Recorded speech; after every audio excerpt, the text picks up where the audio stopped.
Memohon sambil cium kaki agar gerobaknya tak dihancurkan. Siapa sangka janda lusuh ini ternyata Sultan Tanah. Matahari Jakarta siang itu tidak bersahabat. Sinarnya bukan menghangatkan, melainkan membakar, seolah sedang menghukum siapa saja yang tidak punya atap genteng di atas kepalanya. Di tengah hamparan tanah kosong yang gersang dan berdebu, terlihat sesosok wanita tua yang nyaris tenggelam dalam penderitaannya sendiri. Itulah Mak Ijah.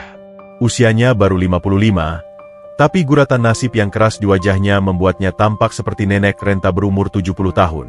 Kulitnya legam terbakar matahari, kering dan pecah-pecah seperti tanah kemarau di bawah kakinya. Ia mengenakan kebaya lusuh bermotif bunga yang warnanya sudah pudar menjadi abu-abu kusam. Di bagian ketiak kanan, kain itu sudah sobek cukup lebar, memperlihatkan betapa ia tak mampu bahkan untuk sekadar membeli benang jahit. Tangan Mak Ijah yang kasar dan gemetar sibuk membolak-balik pisang goreng di dalam wajan yang sudah penyok sana-sini. Minyak di dalamnya bukan lagi berwarna emas, melainkan hitam pekat, minyak jelantah sisa ribuan gorengan sebelumnya yang terus dipakai ulang karena kemiskinan memaksanya berhemat sampai ke tetes terakhir. Asap hitam mengepul, menusuk hidung, bercampur dengan bau keringat dan debu jalanan yang menempel di tubuh rentanya. Setiap kali ia mengangkat sutil, terdengar napasnya yang berat, berbunyi, nik-nik, pelan. Tanda paru-parunya mulai lelah menghirup asap jalanan bertahun-tahun. Kakinya yang telanjang, tanpa alas kaki sepeser pun, menapak langsung di tanah panas yang berbatu kerikil. Tumitnya pecah-pecah dan berdarah. Namun rasa perih itu sudah lama mati rasa. Di belakang gerobak reotnya yang rodanya diikat karet ban bekas, berdiri, istana, Mak Ijah. Sebuah gubuk yang menyedihkan. Dindingnya hanya tumpukan kardus bekas kulkas yang sudah lembek terkena hujan semalam. Atapnya dari terpal biru bolong-bolong yang ditindih batu bata agar tidak terbang tertiup angin. Tidak ada kasur empuk di sana, hanya tikar pandan yang sudah robek menjadi sarang kepinding. Mak Ijah mengusap peluh di dahinya dengan punggung tangan yang berminyak. Perutnya berbunyi nyaring, keroncongan menuntut diisi. Sejak kemarin sore, hanya air keran masjid yang masuk ke tenggorokannya. Ia menatap satu potong tahu isi yang agak gosong di pinggir wajan. Ingin sekali ia memakannya, tapi ia ingat, untung satu tahu itu hanya 500 perak. 500 perak yang ia butuhkan untuk menabung membeli obat nyeri sendi. Dengan tatapan kosong, Mak Ijah memandang hamparan tanah luas tempat gubuknya berdiri. Tanah ini strategis, dikelilingi gedung-gedung tinggi pencakar langit yang angkuh. Di tengah kemewahan kota, Mak Ijah adalah satu-satunya noda kemiskinan yang tersisa, bertahan hidup sendirian seperti ilalang kering yang menunggu waktu untuk dicabut paksa. Ia tidak tahu bahwa badai besar sebentar lagi akan datang menghancurkan sisa-sisa harapannya. Lamunan pedih Mak Ijah seketika pecah berantakan. Ketenangan siang itu dikoyak oleh suara raungan mesin yang memekakkan telinga. Bukan suara motor butut atau truk pasir yang biasa lewat, melainkan deru halus namun bertenaga dari sebuah mesin monster berharga miliaran rupiah. Sebuah sedan hitam mengkilap, begitu licin hingga bisa memantulkan cahaya matahari, menerobos masuk tanpa permisi ke tanah lapang itu. Mobil itu melaju angkuh, bannya yang besar dan lebar mencengkeram tanah berpasir, menerbangkan debu tebal yang langsung menyelimuti gerobak gorengan Mak Ijah. "Astagfirullah," teriak Mak Ijah, suaranya tercekat debu. Namun, pengemudi mobil itu sepertinya buta, atau sengaja membutakan diri. Roda depan mobil mewah itu tidak berhenti. Dengan kejam, ban karet hitam itu melindas jemuran Mak Ijah yang tergeletak di atas batu kali. Kain jarik batik kusam, satu-satunya peninggalan almarhum ibunya yang baru saja dicuci, kini remuk, tergilas, dan terkubur di bawah jejak ban yang penuh tanah merah. Mobil itu berhenti tepat di depan gubuk kardus, seolah sengaja memblokir sinar matahari. Pintu pengemudi terbuka. Sebuah kaki turun menapak tanah. Bukan kaki telanjang dan pecah-pecah seperti milik Mak Ijah, melainkan kaki yang dibalut celana bahan wol import dan bersepatu kulit pantofel hitam yang mengkilat sempurna. Sepatu itu begitu bersih, seakan setitik debu pun haram menempel di sana. Keluarlah sosok Bos Ronald. Tubuhnya tambun, subur makmur, tanda ia tak pernah telat makan seumur hidupnya. Kemeja putihnya tersetrika rapi tanpa kusut sedikitpun. Kontras sekali dengan kebaya Mak Ijah yang penuh tambalan. Di wajahnya bertengger kacamata hitam dengan bingkai emas, menutupi matanya dari pemandangan kumuh di hadapannya. Ia berdiri berkacak pinggang, memandang sekeliling dengan gestur jijik, seolah ia baru saja mendarat di planet sampah. Tangannya mengibas-ngibaskan debu imajiner di jas mahalnya, padahal debu yang sesungguhnya justru menyesakkan napas Maijah yang terbatuk-batuk di samping wajan panasnya. Maijah gemetar. Ia mengenali tipe orang seperti ini. Orang-orang yang menganggap orang kecil sepertinya tak lebih berharga dari kerikil jalanan. Jantung Maijah berdegup kencang, bukan karena kagum, tapi karena naluri bertahan hidupnya menjerit. Bahaya datang. Bos Ronald tidak langsung bicara. Ia melakukan sesuatu yang jauh lebih menyakitkan daripada sebuah bentakan. Ia diam, menarik napas, lalu menutup hidungnya dengan gerakan teatrikal yang sangat berlebihan. Tangan kanannya yang gemuk, yang dihiasi jam tangan emas seharga 1 unit rumah subsidi, merogoh saku jasnya. Ia mengeluarkan sapu tangan sutra berwarna putih bersih, lalu menempelkannya rapat-rapat ke hidung dan mulutnya. Matanya yang tersembunyi di balik kacamata hitam memindai gerobak gorengan Maijah dari ujung ke ujung. Tatapan itu bukan tatapan manusia melihat manusia lain, melainkan tatapan seorang petugas kebersihan melihat bangkai tikus yang sudah membusuk di selokan. Ia menatap wajan hitam berisi minyak jelantah itu dengan rasa jijik yang murni, seolah-olah keberadaan minyak itu saja sudah menodai kesucian udara yang ia hirup. "Bau apa ini?" gumam Ronald, tapi suaranya cukup keras untuk memecah keheningan siang itu. Suaranya berat, basah, dan penuh dengan nada merendahkan. Bau kemiskinan, bau kegagalan, bau sampah yang lupa dibuang. Maijah menundukkan kepalanya dalam-dalam. Jantungnya berdegup tak karuan, menabrak rongga dadanya yang kurus. Ia ingin lari, ingin masuk ke dalam gubuk kardusnya dan bersembunyi di balik selimut kumal, tapi kakinya seolah dipaku ke tanah. Ia hanya bisa meremas ujung kebayanya yang sobek dengan jari-jari yang gemetar hebat. Rasa malu mulai merayap naik dari perut ke lehernya, panas dan menyengat. Ronald melangkah maju. Setiap langkah sepatu pantofelnya terdengar tak-tak-tak di atas tanah keras. Bunyi yang mengintimidasi, seirama dengan detak ketakutan di nadi Maijah. Pria itu berhenti tepat 2 langkah di depan gerobak. Jarak yang cukup dekat untuk menghina, tapi cukup jauh agar ia tidak tertular penyakit kemiskinan. "Hei, ibu tua," panggil Ronald tanpa rasa hormat sedikitpun. Ia menunjuk wajah Maijah dengan telunjuknya, seolah menunjuk seekor anjing liar. "Kamu punya telinga, kan? Atau telingamu sudah tertutup daki sampai tidak bisa mendengar suara mesin mobil saya?" Maijah memberanikan diri mengangkat wajahnya sedikit. Matanya yang rabun dan berkaca-kaca bertemu dengan pantulan dirinya sendiri di kacamata hitam Ronald. Di pantulan itu, ia melihat betapa kecil dan kotornya dirinya. Maaf, Den." Suara Maijah keluar serak, nyaris tak terdengar, tercekat di tenggorokan yang kering. Saya cuma kaget. Maaf kalau jemuran saya mengganggu jalan Aden." Ronald tertawa. Bukan tawa yang renyah, melainkan tawa dengusan yang pendek dan tajam. "Mengganggu? Kamu pikir masalahnya cuma jemuran rombeng itu?" Ronald menurunkan tangan dari hidungnya, membiarkan wajah aslinya terlihat. Bibirnya melengkung sinis, sebuah senyuman kejam yang dirancang untuk meruntuhkan mental lawan bicaranya. "Keberadaan kamu di sini yang mengganggu, Bu. Eksistensi kamu," lanjut Ronald, menekankan setiap suku kata. "Lihat sekelilingmu. Lihat gedung-gedung kaca itu. Lihat apartemen yang akan saya bangun di sini. Ini kawasan elit. Kawasan orang-orang beradab. Bukan tempat untuk..." Ronald menjeda kalimatnya, matanya menyapu gorengan di etalase. "Parasit kumuh seperti kamu." Kata parasit itu menghantam dada Maijah lebih keras daripada pukulan fisik. Matanya memanas. Air mata yang sejak tadi ia tahan kini mendesak keluar, mengaburkan pandangannya. Ia bukan parasit. Ia bekerja. Ia bangun jam 3 pagi, memarut singkong, mengaduk tepung, berdiri berjam-jam di depan api. Ia mencari uang halal. Tapi di mata pria berjas ini, semua keringatnya tak ada harganya. "Saya cari makan halal, Den," cicit Maijah, mencoba membela sisa harga dirinya yang terserak. Tanah ini peninggalan suami saya. Saya cuma numpang hidup sampai ajal menjemput."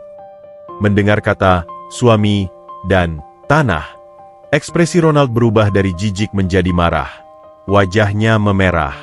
Ia merasa otoritasnya ditantang oleh seorang nenek tua bau minyak tanah. "Suami!" Ronald membentak. "Jangan mimpi di siang bolong. Tanah ini milik perusahaan saya. Sertifikatnya sudah diurus. Suami kamu itu siapa? Paling cuma penyerobot tanah liar zaman dulu. Maling tanah negara yang berani-beraninya ngaku tuan tanah. Dan sekarang istrinya, si janda gembel, masih berani ngeyel di depan pemilik sah." Ronald merogoh saku belakang celananya dan mengeluarkan dompet kulit tebal yang penuh sesak. Ia membukanya kasar, memperlihatkan deretan kartu kredit platinum dan tumpukan uang kertas berwarna merah menyala. Warna yang sudah lama tak pernah mampir ke tangan Mak Ijah. Dengan gerakan yang sangat menghina, Ronald menarik 5 lembar uang 100 ribuan. Uang itu masih kaku, baru keluar dari mesin ATM, baunya harum kertas baru. "Kamu mau uang, kan? Orang miskin seperti kamu pasti cuma butuh uang, kan?" Ronald tidak memberikan uang itu ke tangan Mak Ijah. Itu terlalu sopan. Ia melemparkan uang itu ke wajah Mak Ijah. Lembaran merah itu melayang di udara, menampar pipi keriput Mak Ijah yang basah oleh air mata, lalu berjatuhan ke tanah berdebu, di antara kaki ayam Mak Ijah yang pecah-pecah dan ban gerobak yang penuh lumpur. Angin panas bertiup pelan, membuat salah satu lembar uang itu terseret mendekati selokan kecil. "Ambil!" perintah Ronald dengan suara menggelegar. "Ambil uang itu, beli baju yang layak, beli sabun biar badanmu tidak bau bangkai, lalu pergi dari sini selamanya. Saya tidak mau melihat gubuk kardus menjijikan ini lagi besok pagi. Kalau sampai besok kamu masih di sini, jangan salahkan saya kalau traktor saya yang akan membersihkan kamu bersama sampah-sampah gorenganmu ini." Mak Ijah mematung. Tubuhnya gemetar hebat, bukan karena tergiur uang itu, tapi karena rasa sakit yang menyayat hati. Uang 500 ribu rupiah adalah jumlah yang sangat besar baginya. Itu bisa untuk modal jualan seminggu. Itu bisa untuk beli beras karungan. Tapi cara uang itu diberikan, dilempar seperti melempar tulang ke anjing kurap, membuat hatinya hancur lebur. Ia menatap uang merah yang berserakan di tanah itu. Di satu sisi, perutnya yang lapar berteriak menyuruhnya mengambil. Logika kemiskinannya berbisik, "Ambil, Jah, kamu butuh makan." Tapi di sisi lain, bayangan almarhum suaminya, Pak Somad, muncul di benaknya. Suaminya yang dulu gagah, yang selalu mengajarkannya untuk tidak meminta-minta, yang selalu bilang bahwa kehormatan tidak bisa dibeli dengan uang. Dengan sisa tenaga yang ia miliki, Mak Ijah tidak membungkuk. Ia menegakkan punggungnya yang bungkuk. "Ambil kembali uang Aden," ucap Mak Ijah lirih namun tegas, di sela isak tangisnya. "Saya miskin, Den. Saya bodoh. Tapi saya bukan pengemis. Tanah ini punya suami saya. Suami saya bukan maling." Jawaban itu membuat Ronald murka. Ia tidak menyangka, sampah di depannya berani melawan. Ia maju selangkah lagi, mencondongkan wajahnya yang berminyak dan merah padam ke dekat telinga Mak Ijah. Aroma parfum mahalnya yang menyengat bercampur dengan bau napas orang yang sedang marah besar. "Dasar tua bangka tidak tahu diri," desis Ronald, suaranya penuh racun. "Kamu menolak rezeki? Bagus. Simpan harga dirimu yang tidak laku itu. Makan itu harga diri. Tapi ingat satu hal. Besok, saat buldoser saya meratakan gubukmu, jangan menangis minta tolong. Karena di dunia ini, Bu, kebenaran itu milik yang punya uang. Dan kamu cuma punya debu." Ronald meludah ke tanah, tepat di samping kaki Mak Ijah, nyaris mengenai ujung jari kakinya yang telanjang. Ludah itu berbuih di atas tanah kering, menjadi simbol penghinaan pamungkas. Tanpa menoleh lagi, Ronald berbalik badan, meninggalkan Mak Ijah yang kini runtuh pertahanannya, menangis terseduh-seduh di bawah terik matahari, ditemani uang-uang merah yang berserakan mengejek kemiskinannya. Suara mesin mobil mewah bos Ronald perlahan menghilang di kejauhan, menyisakan jejak debu yang masih melayang-layang di udara panas. Keheningan yang menyakitkan kembali menyelimuti tanah lapang itu. Mak Ijah masih berdiri terpaku di tempatnya. Tubuh rentanya terguncang hebat oleh isak tangis yang tak bersuara. Di sekeliling kakinya, lembaran uang 100 ribuan berwarna merah menyala masih berserakan, tergeletak begitu saja di atas tanah kering yang berdebu. Uang itu tampak seperti noda darah di atas kain kafan yang kusam, indah, namun menyakitkan untuk dipandang. Matahari semakin terik, seolah ingin melelehkan aspal jalanan, namun Maijah merasa dingin. Hatinya beku oleh penghinaan yang baru saja ia telan mentah-mentah. Ia merasa sangat kecil, seolah dunia ini tidak menyisakan ruang sedikit pun bagi orang miskin untuk bernapas dengan tegak.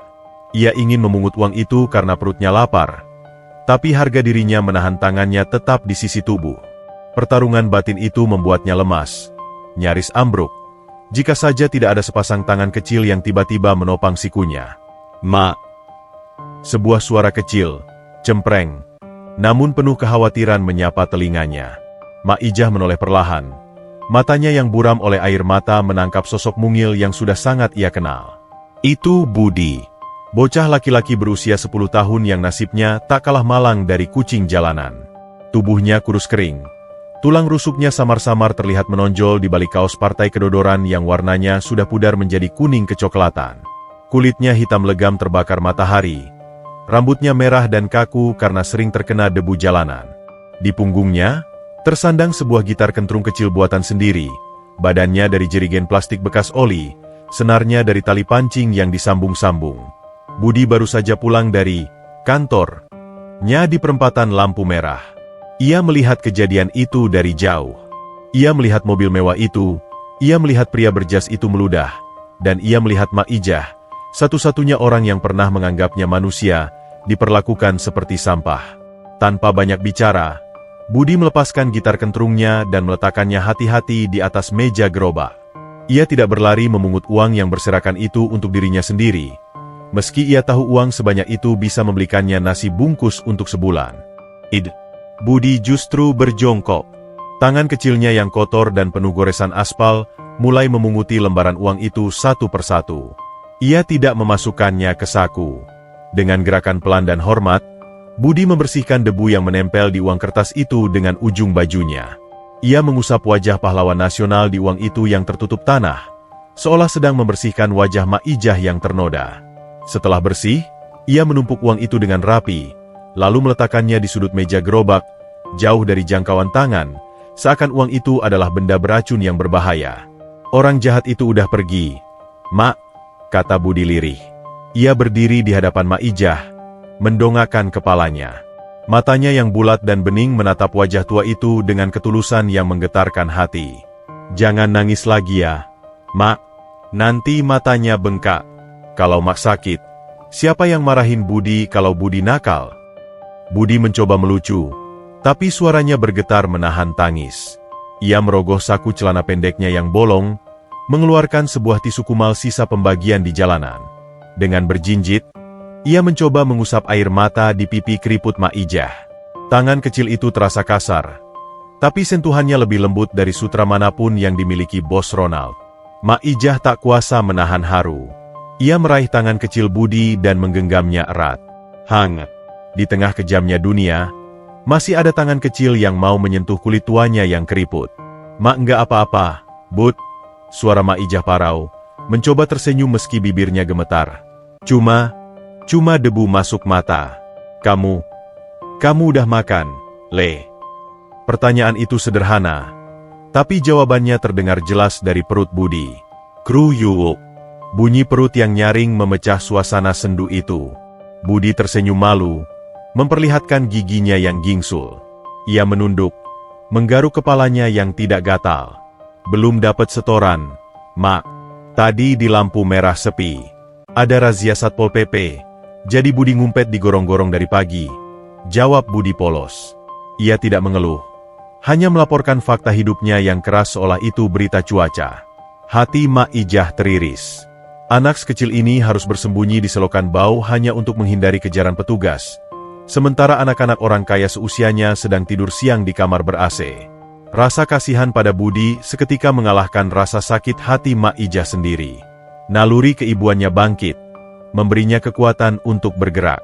Maijah melepaskan genggaman tangannya, lalu beralih ke wajan penggorengan. Ia mengambil sutil, meniriskan satu-satunya tahu isi berukuran besar yang tersisa di saringan minyak. Tahu itu masih panas. Uapnya mengepul membawa aroma gurih yang langsung membuat Budi menelan ludah. Itu adalah tahu terakhir. Modal terakhir. Harapan terakhir untuk mendapat uang hari ini. Tapi Mak Ijah tidak peduli. Ia mengambil selembar kertas minyak bekas, membungkus tahu panas itu, dan menambahkan 1 cabai rawit hijau. "Makan ini, Bud. Masih anget," kata Mak Ijah, menyodorkan bungkusan itu ke tangan Budi. Mata Budi membelalak. Ia tahu betul kondisi dagangan Mak Ijah hari ini. Ia melihat etalase yang kosong melompong, karena tadi pagi belum sempat belanja bahan. "Jangan, Mak," tolak Budi, meski matanya tak bisa lepas dari tahu itu. Ia mendorong pelan tangan Mak Ijah. "Itu kan dagangan terakhir, Mak. Nanti Mak makan apa? Budi bisa minum air keran aja. Udah kenyang kok." "Ambil." Mak Ijah sedikit memaksa. Nada suaranya tegas namun penuh kasih sayang. "Rezeki nggak akan kemana. Kalau kamu nggak makan, nanti kamu sakit. Kalau kamu sakit, siapa yang jagain Mak di sini? Tadi kan katanya mau jagain Mak." Mendengar kata "jagain", dada Budi membusung sedikit. Ia merasa diberi tugas penting. Ia merasa dibutuhkan. Dengan ragu-ragu, ia menerima bungkusan hangat itu. Sensasi panas dari tahu goreng menembus telapak tangannya, menjalar menjadi rasa hangat di dadanya yang kosong. "Makasih ya, Mak," bisik Budi. Ia menggigit ujung tahu itu dengan hati-hati, meresapi rasa gurih tepung dan pedas merica yang meledak di lidahnya. Bagi Budi, tahu goreng seharga Rp2.000 itu terasa lebih nikmat daripada steak daging impor yang biasa dimakan Bos Ronald. Sambil mengunyah, Budi bergeser posisi. Ia tidak duduk. Ia berdiri tegak di depan gerobak Mak Ijah, menghadap ke jalan raya, membelakangi Mak Ijah. Tubuh kecilnya pasang badan. Ia meletakkan tangan di pinggang, meniru gaya jagoan di film-film, matanya yang tajam mengawasi setiap mobil yang lewat. "Mak, tenang aja," ucap Budi dengan mulut penuh, remah-remah gorengan menempel di sudut bibirnya. "Mulai sekarang, Budi jaga di sini. Kalau Om gendut jahat itu datang lagi, dia harus langkahin mayat Budi dulu." Budi nggak punya uang, Mak. Tapi Budi punya batu bata banyak di belakang gubuk. Angin sore mulai berhembus, menerbangkan plastik kresek di tanah lapang itu. Di bawah langit yang mulai berwarna jingga, terlihat sebuah pemandangan yang kontras namun indah. Seorang janda tua yang rapuh, dilindungi oleh seorang bocah gelandangan yang kurus kering.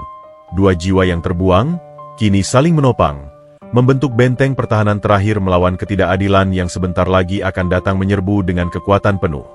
Budi tidak tahu seberapa kuat musuh mereka, tapi satu hal yang pasti, ia tidak akan membiarkan Mak Ijah menangis sendirian lagi. Matahari perlahan tenggelam di ufuk barat, menyisakan semburat jingga yang muram di langit Jakarta. Lampu-lampu dari apartemen mewah dan gedung pencakar langit di sekeliling tanah lapang itu mulai menyala satu persatu, berkilauan seperti berlian yang mengejek kegelapan di gubuk kardus Mak Ijah. Kontras yang menyakitkan itu semakin nyata saat azan maghrib sayup-sayup terdengar dari kejauhan, memanggil jiwa-jiwa yang lelah untuk bersujud.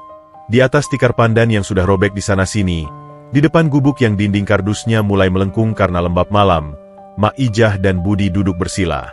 Tidak ada lampu listrik di sana. Penerangan mereka hanya berasal dari sebuah lampu teplok minyak tanah tua yang sumbunya sudah pendek. Cahaya api yang bergoyang-goyang tertiup angin malam menciptakan bayangan panjang di wajah mereka, mempertegas garis-garis penderitaan di wajah Mak Ijah dan kurusnya tubuh Budi. Budi baru saja menjilati sisa minyak dan remah tepung di jari-jarinya. Tahu isi pemberian Mak Ijah sudah tandas tak bersisa. Itu adalah makan malam termewah yang ia rasakan minggu ini, bukan karena harganya, tapi karena rasanya, rasa kasih sayang. "Mak," panggil Budi pelan, memecah keheningan yang hanya diisi suara jangkrik dan deru samar kendaraan dari jalan raya. Budi memeluk lututnya, menatap Mak Ijah dengan pandangan yang tak biasa. Ada rasa penasaran yang mendalam di mata bocah jalanan itu. "Kenapa, Le?" sahut Mak Ijah sambil melipat kain perca, mencoba menambal bagian lutut celana Budi yang sobek dengan jarum tangan seadanya. "Kenapa Mak nggak pergi aja dari sini?" tanya Budi polos, namun logis. "Om gendut tadi, dia kayak monster, Mak. Matanya jahat. Budi sering lihat orang kayak gitu di pasar. Mereka nggak akan berhenti sampai apa yang mereka mau dapat. Kalau kita pindah ke kolong jembatan layang di sana, mungkin lebih aman. Nggak ada yang ngusir. Paling cuma Satpol PP sesekali." Mak Ijah menghentikan gerakan tangannya. Ia meletakkan jarum dan benang di atas tikar, lalu menghela napas panjang. Napas yang berat, seolah mengeluarkan beban ratusan kilogram dari dadanya. Ia menatap tanah tempat mereka duduk. Tanah yang keras, berdebu, dan tidak berharga di mata orang lain. Ini bukan soal tempat tidur, Bud. Suara Mak Ijah bergetar, matanya menerawang jauh ke masa lalu.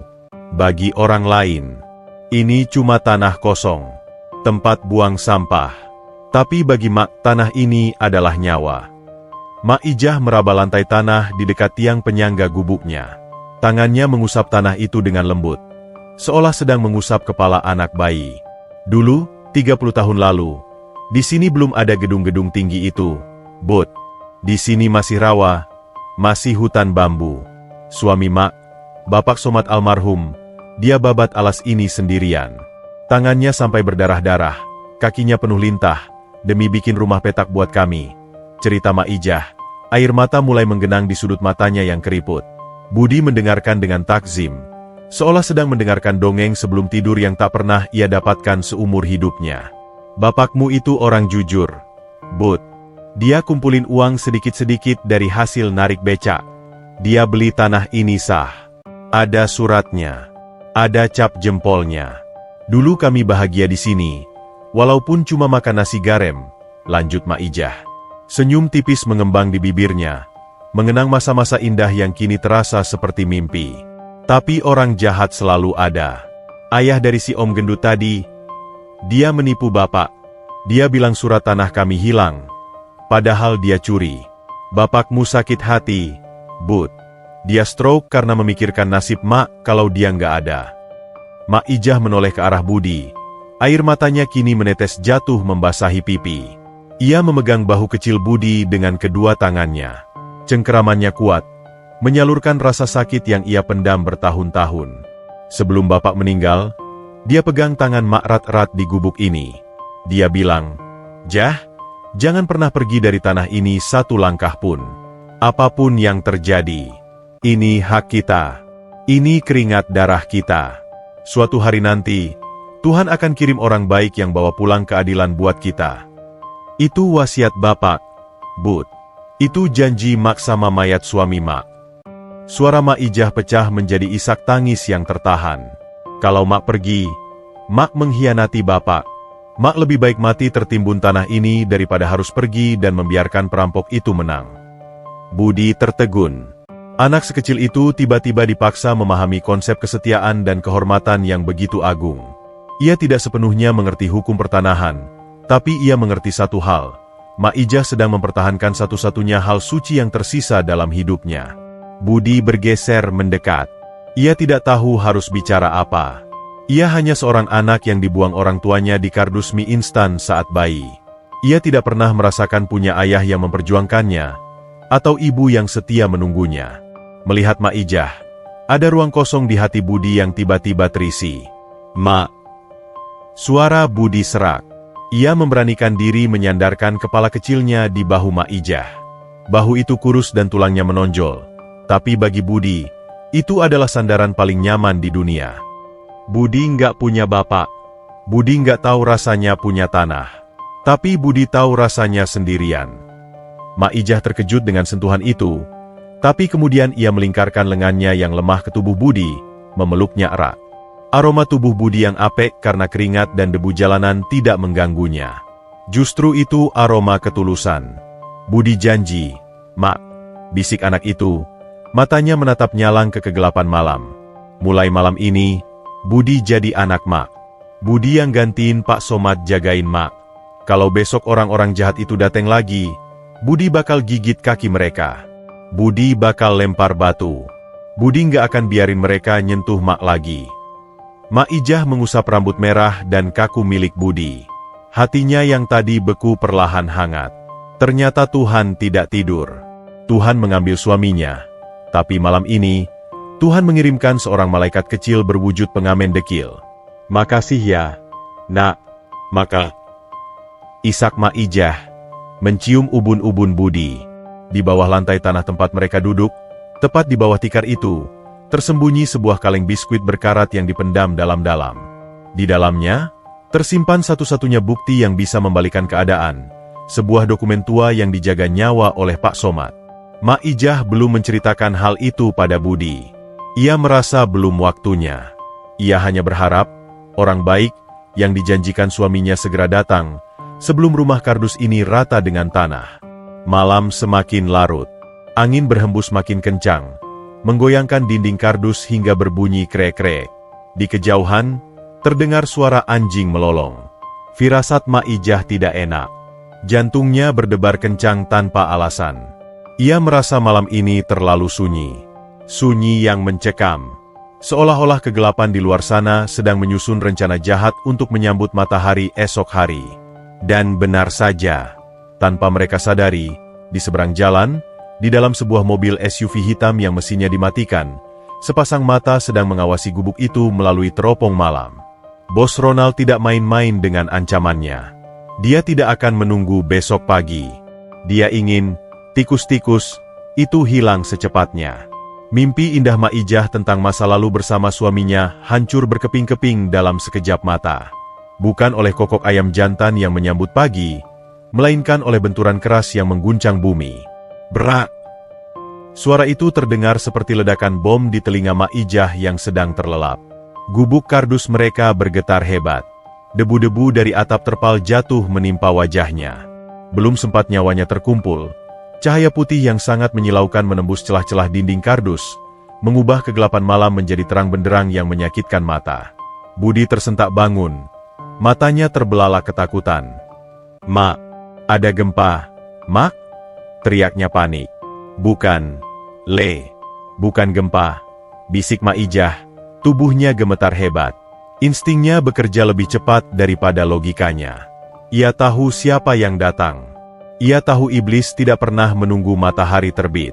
Di luar, deru mesin mobil yang berat menderum-derum seperti binatang buas yang kelaparan. Suara pintu mobil dibanting kasar terdengar bertalu-talu. Kemudian, langkah-langkah kaki berat menghentak tanah, mendekat dengan cepat ke arah gubuk mereka. "Keluar! Keluar kalian tikus-tikus got!" Teriakan itu bukan suara Bos Ronald, melainkan suara parau seorang pria lain. Sebelum Mak Ijah sempat berdiri, dinding kardus gubuknya ditendang dari luar hingga jebol. Angin malam menyerbu masuk, membawa serta bau alkohol dan keringat apek yang menyengat. Di hadapan mereka, berdiri 3 orang preman berbadan tegap dengan tato naga melingkar di lengan. Wajah mereka beringas, mata mereka merah. Di tangan mereka tergenggam balok kayu dan pipa besi. Di belakang para preman itu, berdiri Bos Ronald dengan setelan jas malamnya, tersenyum puas sambil menghisap cerutu, menikmati pertunjukan horor yang ia sutradarai. Seret mereka keluar. Perintah Ronald datar, tanpa emosi, seolah sedang menyuruh membuang sampah dapur. 2 preman maju. Tanpa ampun, 1 preman menjambak kerudung lusuh Mak Ijah, menariknya keluar dari gubuk seolah ia adalah karung beras. Mak Ijah menjerit kesakitan. Lehernya terasa mau putus, lututnya terseret di atas tanah berbatu hingga kulitnya terkelupas. "Jangaan! Ampun, Den! Ampun!" Mak Ijah meraung, mencoba melepaskan cengkeraman tangan kasar itu, tapi tenaganya kalah jauh. "Lepasin, Mak!" Budi, si ksatria kecil, tidak tinggal diam. Dengan keberanian nekat, ia melompat ke punggung preman yang menyeret Mak Ijah. Budi menggigit telinga preman itu sekuat tenaga, menyalurkan semua kemarahan anak jalanan ke dalam gigitannya. "Aarg! Bocah setan!" Preman itu berteriak kesakitan. Ia melepaskan Mak Ijah, lalu dengan gerakan memutar, ia menyikut wajah Budi dengan keras. Bug! Tubuh kecil Budi terpental, jatuh berguling-guling di tanah. Bibirnya pecah, darah segar mengucur deras. Tapi Budi tidak menangis. Ia langsung berusaha bangun kembali. Matanya nyalang menatap para penyerang itu, meski kepalanya pening luar biasa. "Habisi kantor dia," perintah Ronald lagi. Telunjuknya mengarah ke gerobak gorengan Mak Ijah. Inilah momen yang paling menyakitkan. Gerobak itu adalah nyawa Mak Ijah. Gerobak itu dibeli dari uang tabungan suaminya selama 10 tahun narik becak. "Jangaan! Demi Allah jangan gerobak saya!" Mak Ijah merangkak, mencoba menghalangi preman-preman itu. Ia memeluk roda gerobaknya, menangis histeris. "Hancurkan saya saja, pukul saya saja. Jangan gerobak ini. Besok saya makan apa?"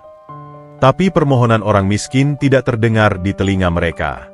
Seorang preman menendang rusuk Maijah hingga nenek tua itu terbatuk-batuk dan terguling ke samping, sesak napas. Lalu, eksekusi itu dimulai. Preman-preman itu mulai mengayunkan balok kayu dan pipa besi mereka. Perang. Kaca etalase pecah berkeping-keping. Pecahannya berhamburan ke tanah, berkilauan ditimpa lampu sorot mobil. Duak. Kayu penyangga gerobak dihantam palu godam. Gerobak itu miring, lalu ambruk dengan suara gubrak yang memilukan. Wajan penggorengan besar ditendang hingga menggelinding jauh. Jerigen berisi minyak goreng, harta berharga Maijah, diinjak hingga pecah. Minyak kuning itu tumpah ruah, mengalir di tanah, bercampur dengan debu dan pecahan kaca, menjadi bubur lumpur yang menjijikan. Karung tepung terigu dirobek dengan pisau, isinya ditebar ke udara seperti salju kematian, menutupi tubuh Maijah yang tergeletak tak berdaya. Maijah menyaksikan semuanya dengan pandangan kabur. Setiap hantaman di gerobak itu terasa seperti hantaman di jantungnya. Ia melihat piring-piring plastik tempat ia menyajikan gorengan diinjak-injak hingga hancur. Ia melihat sutil kesayangannya patah dua. Setelah gerobak itu rata dengan tanah dan hanya menjadi tumpukan sampah kayu, Bos Ronald berjalan mendekat. Ia melangkah hati-hati agar sepatu mahalnya tidak terkena tumpahan minyak. Ia berhenti tepat di depan wajah Maijah yang tertelungkup di tanah. Wajahnya putih penuh tepung dan darah. Ronald berjongkok. Ia mengambil segenggam tanah yang sudah bercampur minyak jelantah dan pecahan kaca. "Lihat ini, Bu." Ronald menyodorkan kotoran itu ke depan hidung Maijah. "Ini nilai hidupmu sekarang. Hancur, kotor, tidak berharga." Ronald kemudian berdiri, lalu dengan gerakan santai, ia menaburkan tanah berminyak itu ke atas kepala Maijah, seolah sedang menabur bunga di makam. "Ini baru permulaan," desis Ronald dingin. "Malam ini gerobakmu, besok gubuk kardusmu, dan kalau lusa kamu masih di sini, tulang-tulangmu yang akan saya patahkan seperti kayu gerobak itu." Budi yang terbaring lemah di kejauhan hanya bisa mengepalkan tangannya yang kecil hingga kukunya menancap ke daging. Ia ingin melawan, tapi badannya terlalu sakit untuk digerakkan. Ia melihat Maijah, ibunya yang baru, dipermalukan sedemikian rupa. Air mata kemarahan mengalir di pipi Budi, bercampur dengan darah dari bibirnya. Ronald memberi kode pada anak buahnya. "Ayo cabut. Biarkan mereka menikmati malam yang indah ini." Para preman itu tertawa terbahak-bahak. Suara tawa yang terdengar seperti suara setan. Mereka meludahi reruntuhan gerobak itu sebelum masuk kembali ke mobil. Suara mesin menderu, lampu sorot dimatikan, dan mobil-mobil itu pergi meninggalkan kegelapan yang lebih pekat dari sebelumnya. Di tanah lapang itu, kini hanya tersisa suara tangisan Maijah yang menyayat hati. Ia tidak menangisi tubuhnya yang memar-memar. Ia merangkak pelan, mengumpulkan pecahan kaca etalase dengan tangan telanjang, tidak peduli jari-jarinya berdarah tergores kaca. Ia mencoba menyusun kembali kayu gerobaknya yang sudah patah, seolah berharap keajaiban bisa menyatukannya kembali. "Bapak Aak," rintih Maijah, memanggil suaminya yang sudah tiada. "Maafin Ijah, Pak. Ijah nggak bisa jaga amanah Bapak. Ijah nggak punya apa-apa lagi." Malam itu, bulan bersembunyi di balik awan hitam, seakan tak tega melihat penderitaan seorang janda yang baru saja kehilangan segalanya, kecuali keyakinannya yang kini mulai retak. Matahari pagi terbit dengan wajah pucat, menyinari pemandangan yang lebih mirip medan perang daripada tempat tinggal manusia. Di tanah lapang itu, puing-puing gerobak gorengan masih berserakan, kayu-kayunya patah seperti tulang belulang yang remuk.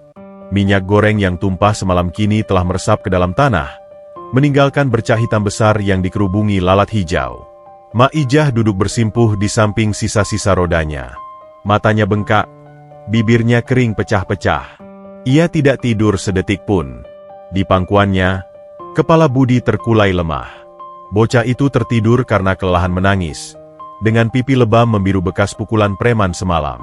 Mereka seperti dua pengungsi perang yang terdampar di negeri tak bertuan. Belum sempat air mata Maijah kering, tanah di bawah kakinya kembali bergetar. Kali ini getarannya jauh lebih hebat, lebih mengerikan daripada semalam. Getaran itu merambat naik ke tulang punggungnya, membawa pesan kematian. Grul, grul.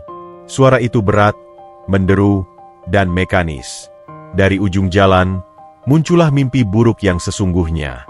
Bukan mobil sedan, bukan preman dengan balok kayu, melainkan sebuah ekskavator, beko, berwarna kuning menyala. Ukurannya raksasa. Lengan besinya terangkat ke udara dengan kuku-kuku baja yang siap mencabik apa saja. Di belakang alat berat itu, berbaris satu peleton petugas keamanan berseragam lengkap dengan pentungan, dan tentu saja, Bos Ronald yang memimpin di depan layaknya jenderal perang yang hendak menaklukkan benteng musuh. Ekskavator itu bergerak lambat namun pasti. Roda rantainya melindas semak belukar dan sisa gerobak Maijah hingga hancur menjadi serbuk kayu. Suara rantai besinya yang beradu dengan batu menciptakan bunyi gemerincing yang ngilu, seolah sedang mengunyah harapan hidup Maijah. Bangun, Le, bangun. Maijah mengguncang tubuh Budi dengan panik. Mereka datang lagi.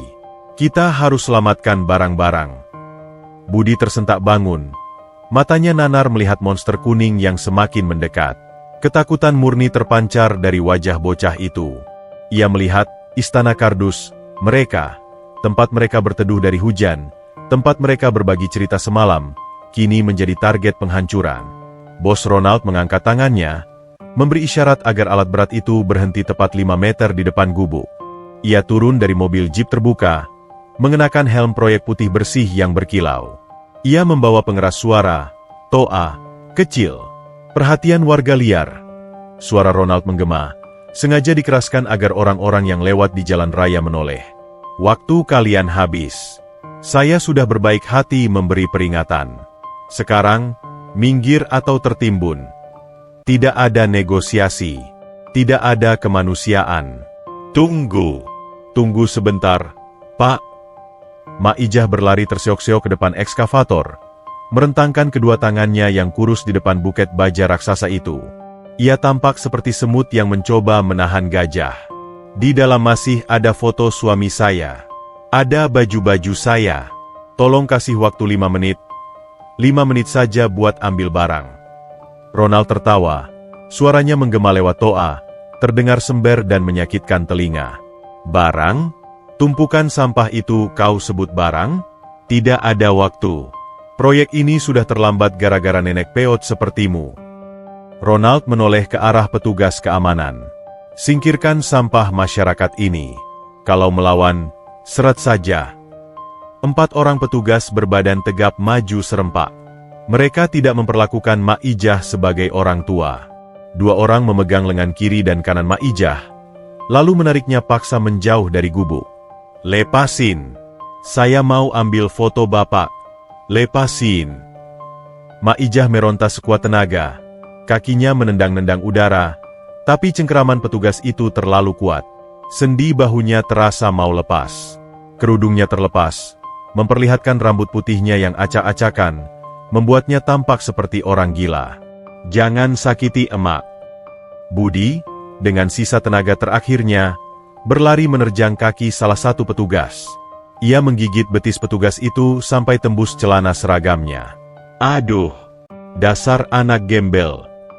Petugas itu refleks menendang dada Budi dengan sepatu Lars kerasnya. Bud! Tubuh kecil Budi terpental mundur, jatuh berguling ke dalam kubangan becek sisa hujan. Ia terbatuk-batuk, memuntahkan air keruh bercampur darah. Ia mencoba bangkit, tapi tubuhnya sudah tidak mau menurut. Ia hanya bisa merangkak lemah. Tangannya menggapai-gapai ke arah Maijah yang terus diseret menjauh. Jalan! Perintah Ronald dingin pada operator ekskavator. Mesin menderu kencang. Asap hitam menyembur dari knalpot alat berat itu. Lengan bajanya bergerak turun.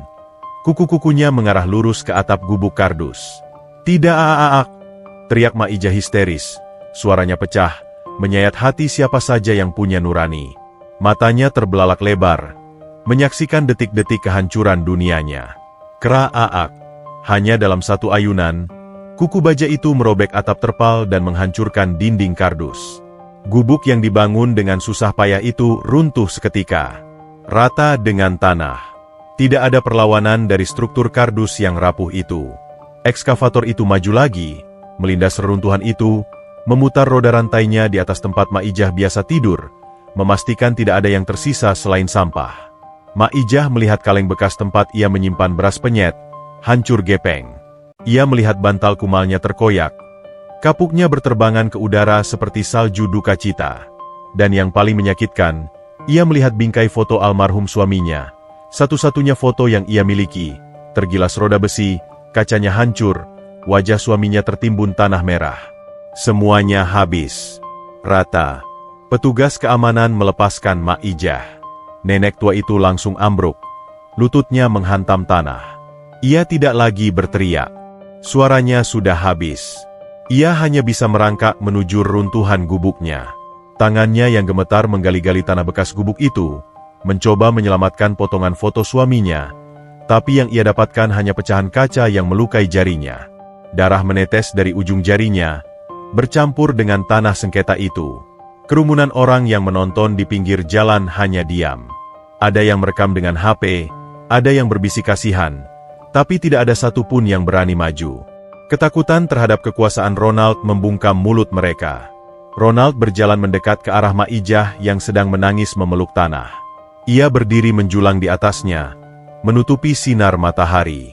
Dengan angkuh, ia merogoh saku celananya, mengambil sekeping uang logam 500 rupiah.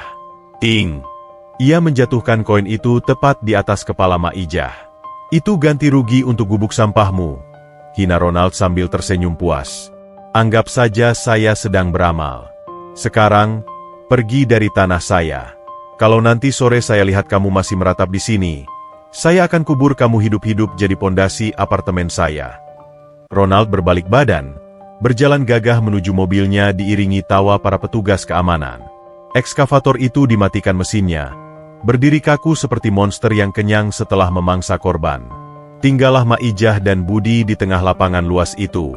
Terhina, terluka, terbuang. Budi merangkak mendekati Maijah. Ia memeluk punggung nenek itu dari belakang. Keduanya menangis tanpa suara di bawah terik matahari yang semakin menyengat.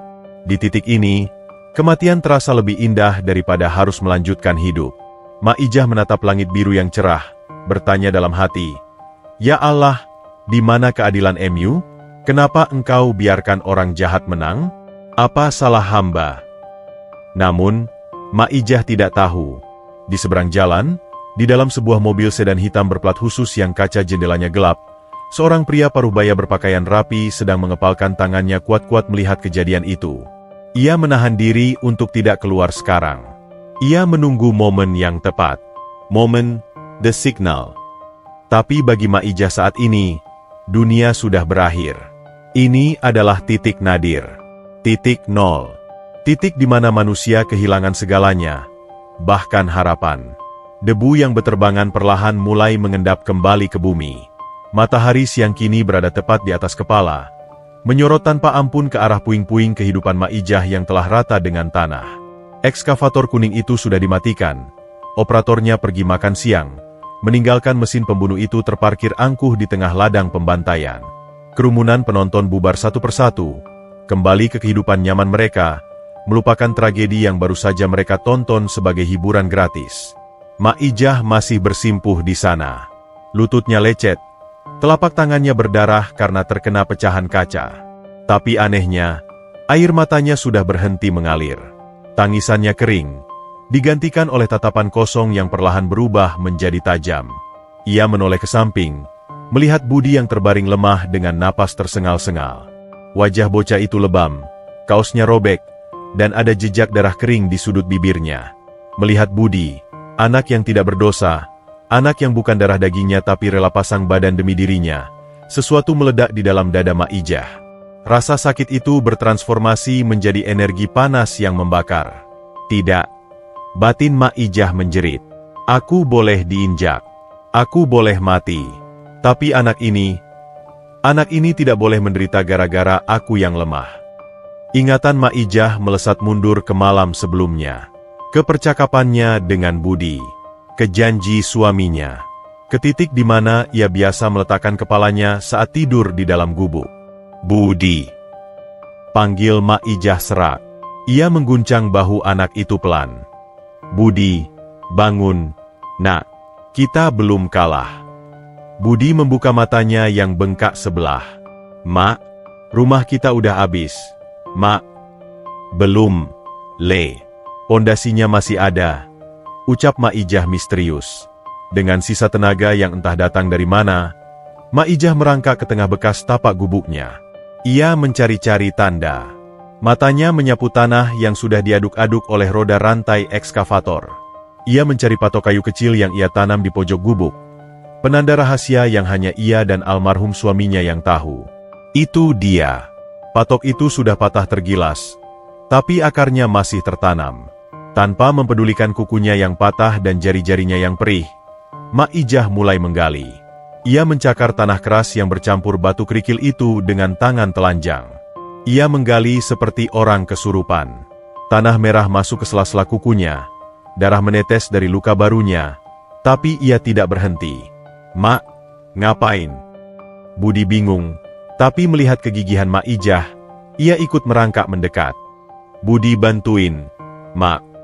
Budi mengambil pecahan kayu gerobak dan mulai membantu menggali. Mereka berdua, nenek tua dan bocah kecil, menggali tanah di tengah terik matahari seperti sedang mencari harta karun bajak laut. Dan memang, bagi mereka, yang mereka cari lebih berharga daripada emas permata. 20 cm, 30 cm. Terang. Bunyi logam beradu. Jantung Mak Ijah berhenti berdetak sesaat. Ia mempercepat galiannya, menyingkirkan tanah yang menutupi sebuah benda kotak. Sebuah kaleng biskuit Hongguan tua yang sudah berkarat parah terlihat menyembul. Kaleng itu penyok di bagian atasnya. Hampir saja hancur tergilas ekskavator, tapi tutupnya masih rapat karena dilakban berlapis-lapis. Mak Ijah menarik kaleng itu keluar dengan tangan gemetar. Ia mendekap kaleng kotor penuh tanah itu ke dadanya, menciuminya sambil terisak pelan. Alhamdulillah. Ya Allah, Engkau Maha Pelindung. Terima kasih, Pak. Bapak jagain ini buat Ijah. Budi menatap kaleng itu dengan mata terbelalak. Isinya rengginang. Mak? Tanyanya polos. Mak Ijah menggeleng, tersenyum getir. Bukan, Le. Isinya masa depan kamu. Belum sempat Mak Ijah membuka kaleng itu, sebuah bayangan panjang jatuh menimpa mereka.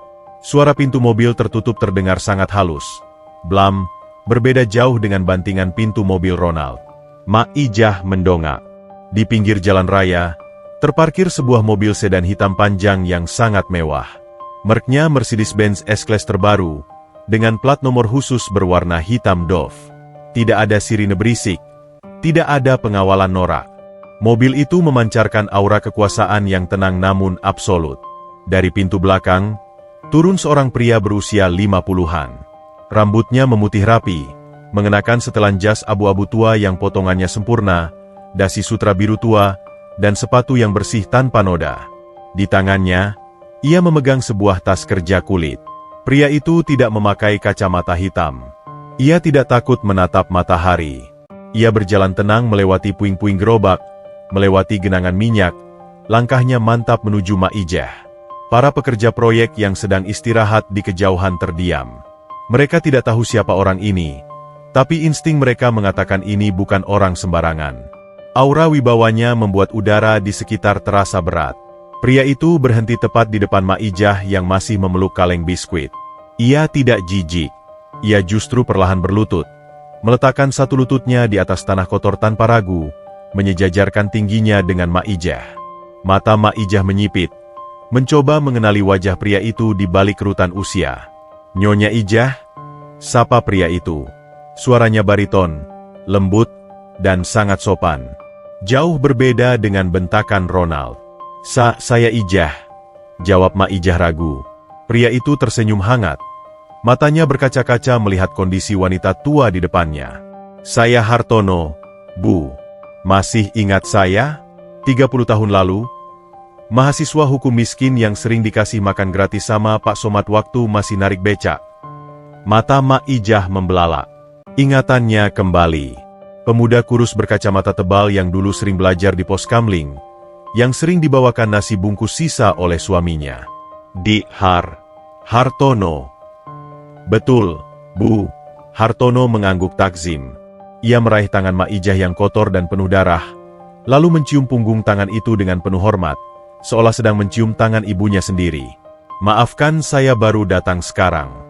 Saya baru dapat kabar kalau tanah ini diganggu tikus-tikus nakal. Saya cari ibu kemana-mana.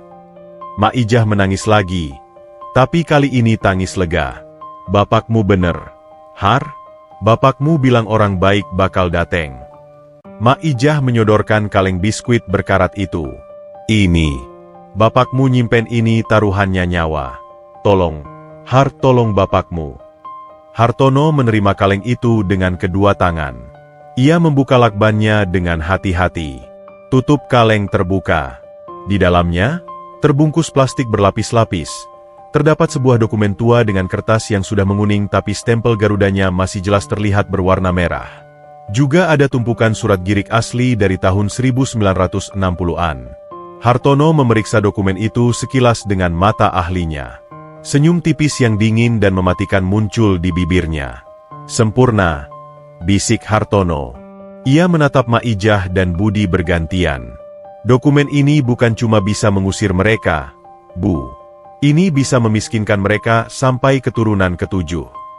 Hartono berdiri, lalu mengulurkan tangannya membantu Mak Ijah bangkit. Ia juga memberi isyarat pada supir pribadinya yang berbadan tegap untuk menggendong Budi. Ayo, Bu, masuk ke mobil. Di dalam ada AC dingin dan kotak P3K buat luka ibu dan adik ini. Ajak Hartono. Tapi, gubuk saya.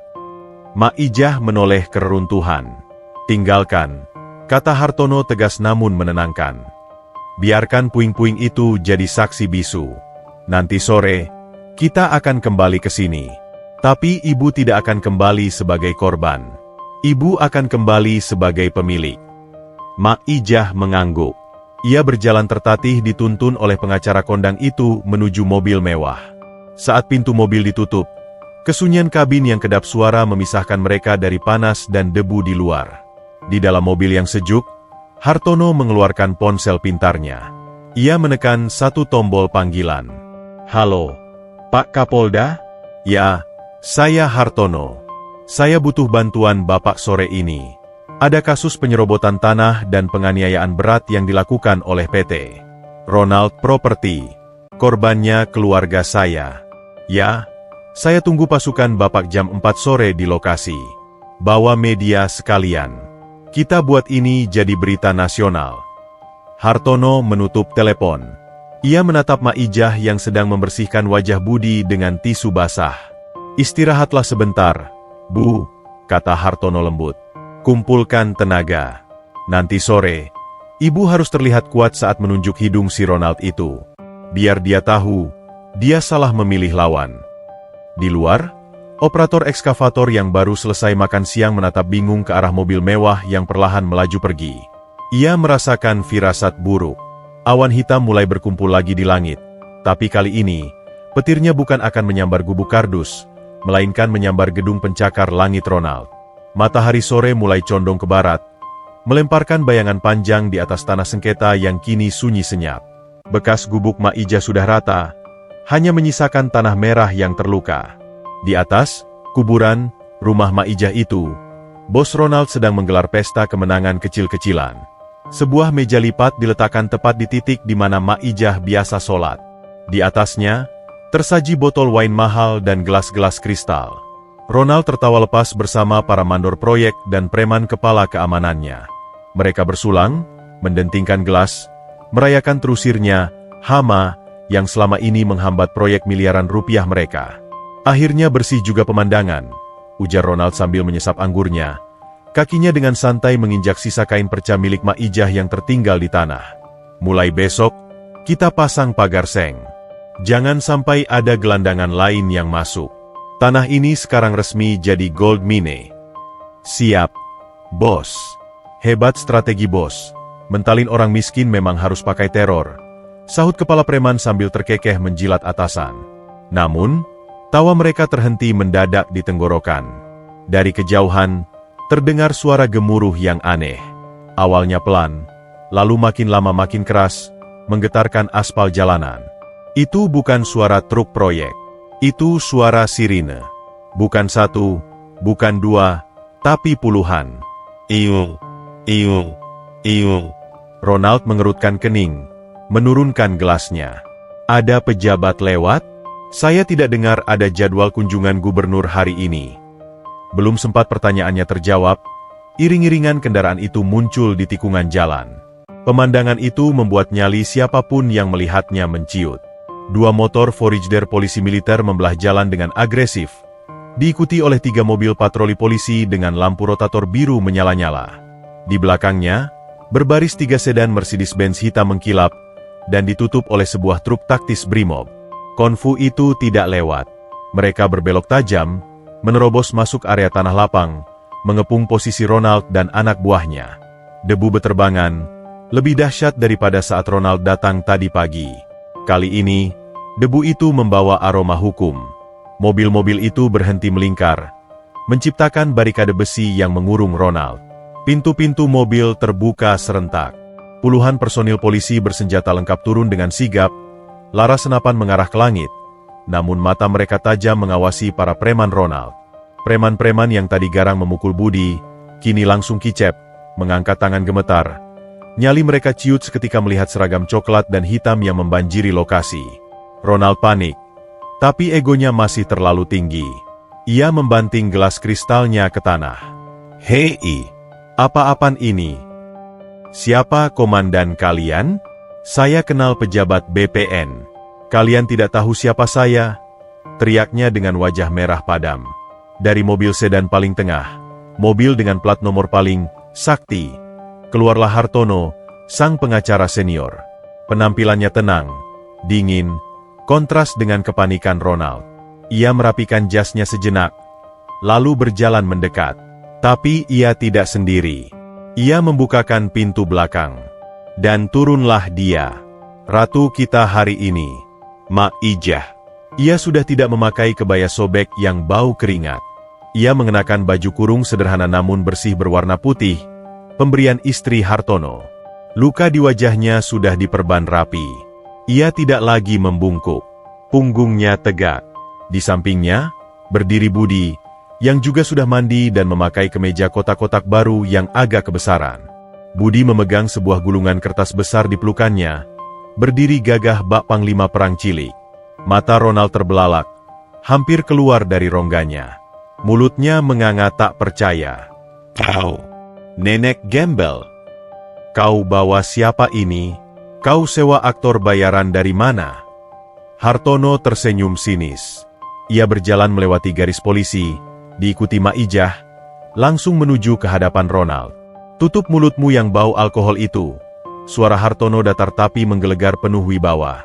Dan perkenalkan, ini klien saya, Ibu Siti Hadijah binti Ahmad. Pemilik sah tanah tempat kakimu yang kotor itu berpijak. Omong kosong. Ronald meludah. Tanah ini milik PT Ronald Property. Saya punya HGB, hak guna bangunan. Saya beli dari lelang negara. HGB palsu. Potong Hartono cepat. Ia memberi kode pada Budi. Budi, dengan gaya teatrikal yang memuaskan, menyerahkan gulungan kertas itu pada Hartono. Pengacara itu membuka gulungan tersebut di atas kap mobil Jeep milik Ronald. Itu adalah peta blok wilayah resmi dari tahun 1965, lengkap dengan stempel timbul dan tanda tangan pejabat agraria zaman dulu. Lihat ini, tunjuk Hartono dengan jari telunjuknya yang bersih. Tanah yang kamu klaim, yang kamu sebut milik perusahaanmu, itu hasil manipulasi data. Ayahmu memalsukan batas wilayah 30 tahun lalu. Tapi dia lupa satu hal. Sertifikat hak milik, SHM, nomor 001 yang asli tidak pernah hilang. Sertifikat itu ada di sini. Hartono mengeluarkan dokumen tua dari tas kerjanya, dokumen yang tadi digali dari kaleng biskuit. Ia mengangkatnya tinggi-tinggi ke udara, membiarkan semua orang, termasuk wartawan yang mulai berdatangan di belakang garis polisi, melihatnya. Sertifikat hak milik atas nama Somad bin Husin. Waris tunggal, Siti Hadijah. Luas tanah, 5 hektar. Mencakup area gubuk yang kau hancurkan, sampai ke kantor pemasaranmu di seberang sana. Suasana hening seketika. Angin sore seolah berhenti berhembus untuk mendengarkan vonis itu. Ronald mundur selangkah. Wajahnya pucat pasi seperti mayat. Kakinya lemas. Ia tahu arti dokumen itu. SHM, sertifikat hak milik, adalah kasta tertinggi kepemilikan tanah di negeri ini. HGB perusahaannya otomatis batal demi hukum. Miliaran investasinya hangus. Tidak mungkin. Desis Ronald. Suaranya bergetar. Itu pasti palsu. Nenek ini cuma pemulung. Mana mungkin dia punya aset triliunan? Maijah maju selangkah. Tatapannya bukan lagi tatapan memohon, melainkan tatapan pengadilan. Ia menatap mata Ronald dalam-dalam. Saya memang miskin, nak Ronald, ucap Maijah pelan, namun suaranya terdengar jelas di keheningan itu. Saya tidak punya mobil mewah. Saya tidak makan enak. Tapi saya punya satu hal yang tidak kamu punya. Saya punya amanah. Maijah menunjuk dada Ronald dengan jari telunjuknya yang masih diperban. Kamu hancurkan rumah saya. Kamu pukul anak saya. Kamu hina suami saya yang sudah meninggal. Kamu pikir uangmu bisa membeli segalanya? Hari ini, Allah tunjukkan uangmu tidak laku di sini. Ronald mencoba membela diri, gagap. Tapi saya sudah bangun pondasi. Saya sudah keluar uang banyak. Tiba-tiba, seorang pria berseragam polisi dengan pangkat bintang di pundak, Kapolda, maju ke depan. Cukup, tegas Pak Kapolda. Ia menoleh ke arah Ronald. Berdasarkan bukti yang diserahkan Bapak Hartono dan hasil gelar perkara kilat kami siang tadi, Saudara Ronald ditetapkan sebagai tersangka utama atas kasus pemalsuan dokumen negara, penyerobotan lahan, pengrusakan properti, dan penganiayaan anak di bawah umur. Klik. Suara borgol besi terkunci di pergelangan tangan Ronald terdengar begitu merdu. Dua orang polisi langsung menelikung tangan Ronald ke belakang. Bos besar yang tadi pagi melempar uang receh ke wajah Maijah, kini tidak bisa menggerakkan tangannya sendiri. Para preman anak buahnya sudah lebih dulu tiarap di tanah. Diborgol massal menggunakan tali ties plastik. Tunggu. Jangan tangkap saya. Saya bisa bayar. Berapa kalian minta? 1 miliar? 5 miliar? Ronald berteriak panik. Meronta-ronta seperti babi hutan yang terjerat, mencoba menyogok polisi di depan umum. Hartono tertawa kecil, menggelengkan kepala. Simpan uangmu untuk beli rokok di penjara, Ronald. Karena mulai hari ini, semua aset perusahaanmu yang berdiri di atas tanah Ibu Ijah akan disita sebagai ganti rugi. Budi, si bocah kecil, berjalan mendekati Ronald yang sedang diseret polisi. Ia merogoh saku celana barunya, mengeluarkan kepingan uang 500 rupiah, uang yang tadi pagi dilempar Ronald ke kepala Maijah. Om, panggil Budi. Ronald menoleh dengan wajah berantakan. Budi menjentikan koin itu ke arah Ronald.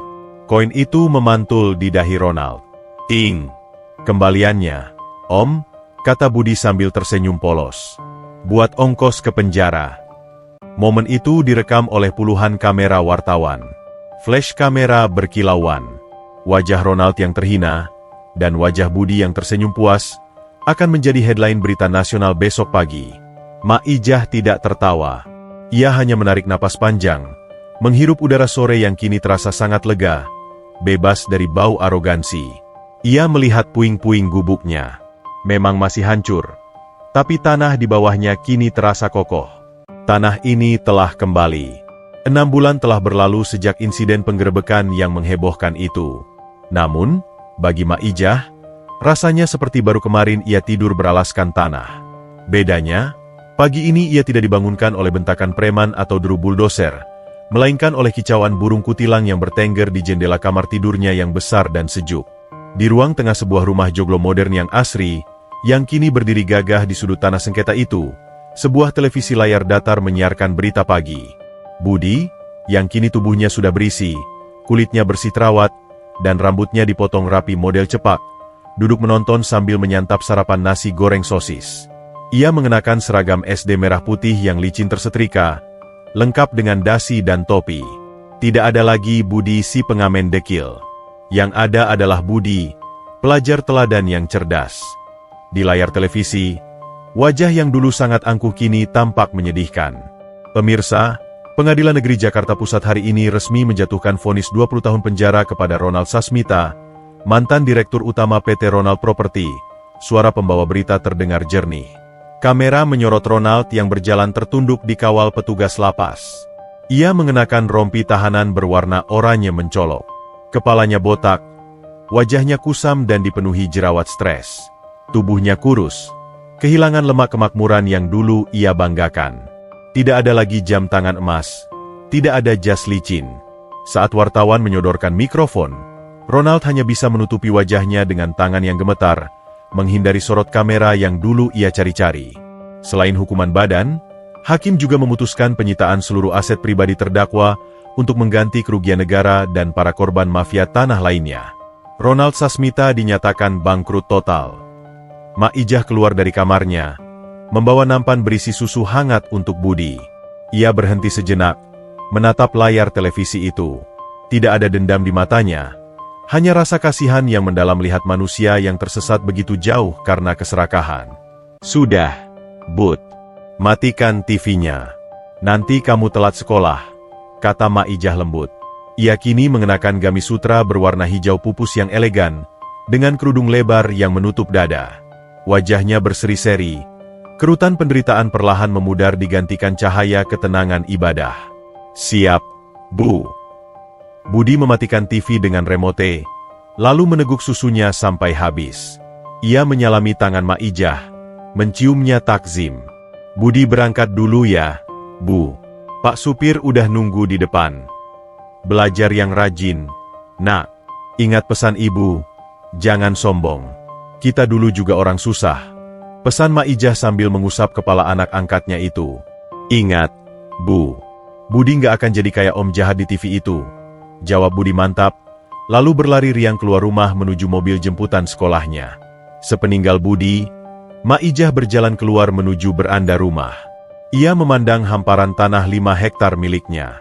Tanah yang dulu gersang, penuh ilalang, dan menjadi tempat sampah, kini telah berubah total. Di sebelah kiri, berdiri bangunan rumah joglo tempat ia tinggal. Di bagian tengah dan kanan lahan yang sangat luas itu, sedang berlangsung pembangunan konstruksi besar. Bukan apartemen beton yang menyesakkan napas, melainkan sebuah kompleks bangunan dengan arsitektur hijau yang indah. Sebuah papan nama besar berdiri megah di gerbang utama. Yayasan Yatim Piatu Rumah Sakit Gratis, Somat Sejahtera. Hartono, sang pengacara setia yang kini menjadi penasihat yayasan, berjalan menghampiri Mak Ijah dari arah proyek. Ia mengenakan helm proyek putih, tersenyum lebar. Selamat pagi, Bu Hajjah, sapa Hartono.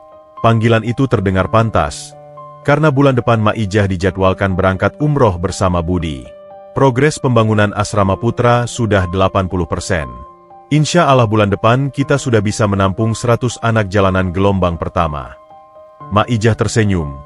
Matanya berkaca-kaca menatap kerangka bangunan masjid yang sedang dipasang kubahnya. Terima kasih, Pak Hartono. Kalau tidak ada Bapak, mungkin saya sudah mati terkubur di sini, ucap Mak Ijah. Bukan karena saya, Bu. Ini karena doa ibu dan amanah almarhum Pak Somad. Uang ganti rugi dari penyitaan aset Ronald itu jumlahnya triliunan, Bu. Tapi ibu memilih tidak menikmatinya sendiri, malah membangun semua ini. Ibu yang luar biasa, puji Hartono tulus. Mak Ijah menggeleng pelan. Ia berjalan menuruni tangga beranda, melangkah menuju sebuah taman kecil yang ia buat khusus di titik bekas gubuk kardusnya dulu berdiri. Di sana, ia menanam sebuah pohon beringin muda dan meletakkan sebuah prasasti batu sederhana. Ia berjongkok di depan prasasti itu, mengusap permukaannya yang dingin. Pak, bisik Mak Ijah, seolah berbicara pada angin yang berhembus sejuk. Lihatlah, Pak, tanahnya sudah kembali. Bukan cuma buat Ijah, tapi buat ratusan anak-anak yang nasibnya kayak Budi. Bapak pasti senyum ya di sana. Mak Ijah teringat saat-saat ia dipukuli, saat ia dihina, saat ia diludahi. Rasa sakit itu kini terasa jauh sekali, seperti mimpi buruk yang sudah lewat. Ia menyadari satu hal, Tuhan tidak pernah tidur. Tuhan hanya menunggu waktu yang tepat untuk memisahkan emas dari loyang. Ronald yang memiliki segalanya kini kehilangan segalanya karena kesombongan. Mak Ijah yang tidak memiliki apa-apa kini memiliki segalanya karena kesabaran. Angin pagi menerbangkan ujung kerudung Mak Ijah. Dari kejauhan, terdengar suara tawa anak-anak tukang bangunan yang sedang beristirahat. Suasana di tanah itu kini hidup. Bukan kehidupan glamor yang palsu, tapi kehidupan yang nyata dan memberi manfaat. Mak Ijah bangkit berdiri, menarik napas panjang, menghirup aroma bunga melati yang ia tanam di sekeliling taman. Hatinya penuh. Dendamnya sudah lunas terbayar, bukan dengan darah, tapi dengan kebahagiaan. Gusti Allah Mbotensar, Tuhan tidak tidur, gumam Mak Ijah lirih, menutup kisahnya dengan senyuman penuh kemenangan. Di kejauhan, matahari bersinar terang benderang, menyinari pelang nama yayasan yang berkilauan emas, menjadi saksi bisu bahwa di atas tanah ini, keadilan telah ditegakkan dengan cara yang paling indah. 15 tahun adalah waktu yang cukup panjang untuk mengubah wajah dunia, namun cukup singkat bagi Tuhan untuk membalikan nasib hambanya. Di atas tanah sengketa yang dulu gersang, berdebu, dan menjadi saksi bisu kekejaman, kini telah berdiri sebuah surga kecil yang menyejukkan mata. Kompleks Yayasan Somat Sejahtera kini bukan lagi sekadar asrama, melainkan telah berkembang menjadi pusat pendidikan terpadu dan klinik kesehatan modern yang melayani ribuan kaum duafa secara cuma-cuma. Pohon-pohon beringin dan trembesi yang dulu ditanam Mak Ijah kini telah menjulang tinggi, dahan-dahannya yang kokoh memayungi jalan setapak berbatu alam, memberikan kesejukan abadi bagi siapa saja yang berteduh di bawahnya. Di sebuah pagi yang cerah, suasana di gerbang utama yayasan tampak sibuk namun hikmat. Puluhan mobil mewah terparkir rapi. Hari ini adalah hari wisuda sarjana bagi angkatan pertama anak-anak asuh yayasan. Di teras gedung utama yang megah, duduk seorang wanita tua di atas kursi roda elektrik. Itu Mak Ijah. Usianya kini sudah menginjak 70 tahun. Rambutnya telah memutih sempurna bak kapas. Wajahnya dipenuhi kerutan yang memancarkan aura keteduhan seorang wali. Meski kakinya sudah tak kuat lagi menopang tubuh, matanya masih tajam, berbinar-binar penuh kebanggaan menatap podium. Di atas podium itu, berdiri seorang pemuda gagah berusia 25 tahun. Tubuhnya tinggi tegap, dibalut setelan jas biru dongker rancangan desainer ternama, lengkap dengan dasi merah marun. Wajahnya tampan, bersih, dan memancarkan wibawa seorang pemimpin muda. Sulit dipercaya bahwa pemuda karismatik ini adalah Budi, bocah pengamen dekil yang dulu pernah memakan tahu isi sisa demi menyambung hidup. Kini, Budi adalah seorang arsitek lulusan terbaik sekaligus direktur operasional yayasan tersebut. Hadirin sekalian, suara Budi menggema lembut namun tegas melalui pengeras suara. Semua kemewahan yang kita lihat hari ini, gedung-gedung tinggi ini, bukanlah simbol kekayaan. Ini adalah simbol perlawanan. Perlawanan terhadap ketidakadilan yang dulu pernah mencoba meratakan tanah ini. Kita berdiri di sini karena seorang ibu yang menolak menyerah. Tepuk tangan membahana. Mak Ijah tersenyum, menyeka air mata haru dengan sapu tangan sutra. Hidupnya sudah lengkap. Janji pada suaminya sudah lunas. Namun, kontras kehidupan tidak berhenti di dalam pagar emas yayasan. Di luar gerbang utama yang tinggi dan kokoh, di pinggir selokan kotor yang penuh sampah plastik, terjadi pemandangan yang sangat berbeda. Seorang gelandangan tua tampak sedang mengais-ngais tong sampah besar milik yayasan. Penampilannya sangat mengenaskan, jauh lebih buruk daripada kondisi Mak Ijah 15 tahun lalu. Tubuhnya kurus kering, hanya berbalut kaos partai yang sudah sobek-sobek, hingga memperlihatkan kulitnya yang penuh koreng dan penyakit kulit. Salah satu kakinya menyeret, pincang akibat stroke yang tidak pernah diobati. Baunya busuk, campuran antara bau alkohol murah, keringat basi, dan air kencing yang mengering di celana. Gelandangan itu adalah Ronald Sasmita. Mantan bos properti yang dulu sombong itu baru saja bebas dari penjara 2 tahun lalu. Namun, dunia di luar penjara ternyata lebih kejam baginya. Istri dan anak-anaknya sudah lama meninggalkannya, membawa lari sisa harta yang disembunyikan. Teman-teman bisnisnya pura-pura tidak kenal. Tanpa keahlian, tanpa modal, dan dengan catatan kriminal, mafia tanah yang melekat di jidatnya, Ronald ditolak kerja dimanapun, bahkan untuk menjadi tukang sapu. Kesombongannya dulu telah membakar semua jembatan pertolongan. Kini, ia hidup menggelandang, tidur di emperan toko, dan makan dari sisa makanan orang yang dulu ia sebut tikus. Siang itu, perut Ronald melilit hebat. Ia belum makan 2 hari. Ia melihat keramaian di dalam gerbang yayasan. Aroma rendang dan sate ayam dari prasmanan wisuda tercium sampai keluar, menusuk hidung Ronald, membuatnya hampir gila karena lapar. Dengan langkah terseok-seok, Ronald memberanikan diri mendekati pos satpam. "Pak, tolong, Pak." Suara Ronald parau, nyaris hilang. "Minta nasi sedikit, sisa juga nggak apa-apa." Seorang satpam muda yang bertugas menjaga gerbang menatapnya dengan jijik. "Hei, pergi. Jangan ngotorin pemandangan. Ini acara penting. Sana cari makan di tempat sampah pasar." Kata-kata itu, nada bicara itu, déjà vu. Itu adalah kalimat yang sama yang sering diucapkan Ronald dulu kepada orang miskin. Kini, kalimat itu kembali padanya seperti bumerang yang menghantam wajah. "Tolong, Pak, saya sakit." Ronald memelas, tangannya yang gemetar mencoba meraih pagar besi. Tiba-tiba, sebuah mobil sedan hitam mewah hendak keluar dari gerbang. Mobil itu berhenti karena terhalang tubuh Ronald. Kaca jendela belakang turun perlahan. Di dalamnya, duduk Budi yang hendak mengantar tamu VIP. Budi melihat keributan itu. Ia melihat gelandangan tua yang diusir satpam. Hati Budi, yang dididik oleh Mak Ijah, tidak bisa membiarkan hal itu. Ia membuka pintu mobil dan turun. Sepatu pantofel mahalnya menapak aspal. "Ada apa ini, Pak Asep?" tanya Budi pada satpamnya. "Ini, Pak Direktur. Ada pengemis bau. Sudah saya usir tapi ngeyel," lapor satpam itu. Budi menatap gelandangan itu. Awalnya ia hanya melihat seorang tua yang malang. Tapi kemudian, matanya terkunci pada sebuah detail kecil. Di leher gelandangan itu, tergantung sebuah kalung emas putih yang sudah putus dan kusam, dengan liontin berbentuk huruf R. Itu satu-satunya benda yang gagal dijual Ronald, karena tersangkut di kulit lehernya yang penuh daki. Ingatan Budi yang tajam langsung bekerja. Ia menatap wajah kusam itu, menembus lapisan daki dan keriput derita. Ia mengenali bentuk hidung itu. Ia mengenali mata yang dulu memandang jijik padanya dan Mak Ijah. "Ronald?" bisik Budi. Lebih kepada dirinya sendiri. Gelandangan itu mendongak. Matanya yang kuning dan buram menatap Budi. Ia tidak mengenali pemuda gagah ini. Baginya, Budi hanyalah orang kaya yang harus dimintai uang. "Den, kasihan Den, minta 1000 perak Den." Rintih Ronald. Tangannya menengadah. Persis seperti tangan Mak Ijah yang dulu ia injak. Budi terdiam lama. Hatinya bergejolak. Ada rasa marah yang muncul mengingat bagaimana pria ini menghancurkan gerobak Mak Ijah. Tapi kemudian, ia ingat ajaran Mak Ijah. Balaslah racun dengan madu, biar mereka mati tersedak rasa malu. Budi memberi isyarat pada salah satu staf catering yang lewat membawa boks makanan sisa. "Mbak, tolong ambilkan 1 kotak nasi kotak yang masih utuh. Yang lauknya paling lengkap."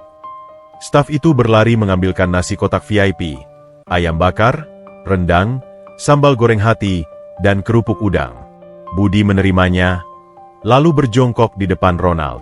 Ia tidak menutup hidungnya meski bau Ronald sangat menyengat. Sebuah kontras telak dari perilaku Ronald dulu yang menutup hidung pakai sapu tangan sutra. "Makan ini, Pak," kata Budi, menyodorkan kotak nasi itu dengan kedua tangan. Sopan sekali. Ronald gemetar hebat. Air liurnya menetes. Ia menyambar kotak itu seperti binatang buas, membukanya kasar, dan langsung memakan ayam bakar itu dengan tangan kotornya. Lahap sekali. Nasi berceceran di jenggotnya yang kumal. Sambil melihat Ronald makan, Budi berkata pelan, "Enak, Pak." Ronald mengangguk cepat tanpa menoleh. Mulutnya penuh. "Enak, Den. Enak banget. Terima kasih, Den. Aden orang baik. Semoga Aden kaya terus." Budi tersenyum tipis.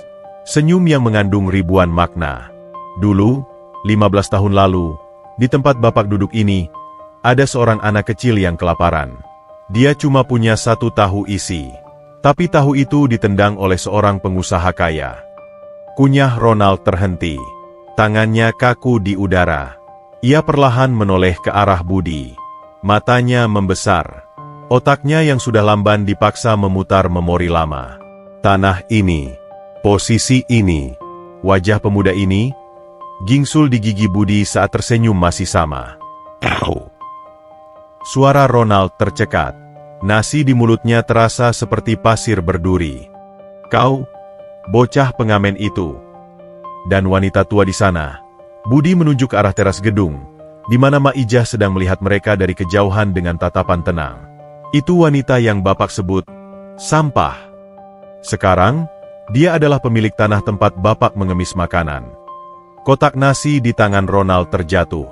Lah, ayam bakar dan rendang berserakan di aspal. Tubuh Ronald menggigil hebat. Bukan karena dingin, tapi karena rasa malu yang menghancurkan tulang-tulangnya. Ia baru sadar, ia sedang memakan sedekah dari orang yang dulu ia injak-injak. Karma telah datang menagih utang, dan bunganya sangat mahal. Ronald ingin lari. Ia ingin menyembunyikan wajahnya ke dalam tanah. Tapi kakinya lumpuh karena ketakutan. Ia hanya bisa menangis, meraung-raung seperti bayi. Suara tangisnya menyedihkan, penuh penyesalan yang terlambat. Ampun, ampun. Racau Ronald, bersujud di kaki Budi. Saya salah, saya dosa. Budi tidak menendangnya. Ia berdiri tegak, merogoh saku jasnya, dan mengeluarkan dompet kulit. Ia mengambil selembar uang 100.000 merah yang masih baru. Budi tidak melemparnya. Ia membungkuk, menyelipkan uang itu ke saku baju Ronald yang sobek. Ambil ini, Pak, kata Budi dingin namun sopan. Pakai untuk ongkos pulang. Jangan pernah kembali ke sini lagi. Tanah ini sudah suci. Kami sudah memaafkan Bapak. Tapi tanah ini mungkin belum. Pergilah sebelum kenangan buruk di tempat ini membunuh Bapak pelan-pelan. Budi berbalik badan, berjalan gagah kembali masuk ke dalam mobil mewahnya. Pintu tertutup rapat. Mobil itu melaju perlahan meninggalkan Ronald yang masih bersimpuh di tengah sampah makanannya sendiri. Dari kejauhan, Mak Ijah melihat semuanya. Ia tidak tersenyum sinis. Ia tidak tertawa puas. Ia hanya menengadahkan wajahnya ke langit biru, lalu memejamkan mata, mengucap syukur. Sudah lunas, Pak, bisik Mak Ijah pada angin. Keadilan sudah menemukan jalan pulangnya. Di bawah terik matahari yang sama, di atas tanah yang sama, dua manusia mendapatkan akhir yang berbeda. Satu naik ke singgasana kemuliaan karena kesabaran, satu jatuh ke lubang kehinaan karena kesombongan. Dan bagi Ronald, rasa rendang yang tadi sempat ia telan, kini terasa lebih pahit daripada empedu, menjadi makanan terakhir yang akan selalu mengingatkannya pada kekalahan abadi. Tamat.